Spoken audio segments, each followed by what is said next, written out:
హిందూ సాంప్రదాయాలలో వాస్తు శాస్త్రానికి ప్రత్యేకమైన స్థానం ఉంది. ఇంట్లో శాంతి, ఆరోగ్యం, సంపద నిలవాలంటే రోజువారీ జీవన శైలిలో చిన్న చిన్న మార్పులు చాలు అని వాస్తు నిపుణులు చెప్తుంటారు. ముఖ్యంగా నిద్రించే సమయంలో చేసే కొన్ని చర్యలు మన జీవితంపై ప్రభావం చూపుతాయని నమ్మకం.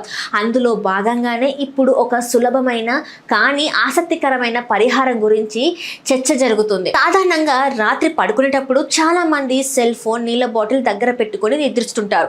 కానీ వాస్తు శాస్త్రం ప్రకారం దిండు కింద ₹1 నాణం పెట్టుకొని నిద్రించడం వల్ల అనేక లాభాలు కలుగుతాయని పండితులు చెప్తున్నారు. చిన్న నాణం అయినా దాని వెనక ఉన్న ఆధ్యాత్మిక భావన మాత్రం ఎంతో పెద్దదిగా భావిస్తారు.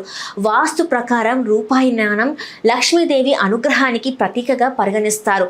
దాన్ని నిద్ర సమయంలో దిండు కింద ఉంచడం వల్ల నెగిటివ్ ఎనర్జీ ప్రభావం తగ్గి పాజిటివ్ ఎనర్జీ పెరుగుతుందని విశ్వాసం.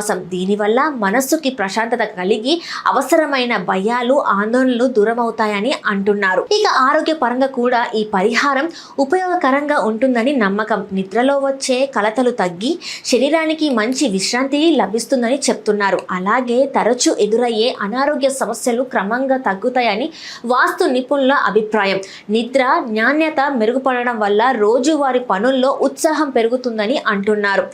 ఆర్థిక సమస్యలతో ఇబ్బంది పడే వారికి ఈ పరిహారం మరింత ప్రయోజనకరమని చెప్తున్నారు. దిండు కింద రూపాయి నాణం పెట్టుకొని నిద్రించడం వల్ల ఇంట్లో డబ్బు నిలవడం, అనవసర ఖర్చులు తగ్గడం జరుగుతుందని విశ్వాసం. ముఖ్యంగా అప్పులు, ఆర్థిక ఒత్తిడి ఎదుర్కొంటున్న వారు ఈ విధానాన్ని నెలకు ఒక్కసారి పాటిస్తే మంచి ఫలితాలు వస్తాయని కొందరు నమ్ముతున్నారు. ఈ పరిహారాన్ని ఎలా చేయాలంటే ప్రతి నెలలో ఒక రాత్రి పడుకునే ముందు శుభ్రమైన ₹1 నాణాన్ని దిండు కింద పెట్టుకొని నిద్రించాలి. ఆ మరుసటి రోజు ఉదయం ఆ నాణాన్ని తీసి పారే నది లేదా చెరువు నీటిలో వదిలివేయాలని వాస్తు శాస్త్రం సూచిస్తుంది. ఇలా చేయడం వల్ల ధనలాభం, శుభ ఫలితాలు కలుగుతాయని పండితులు చెప్తున్నారు.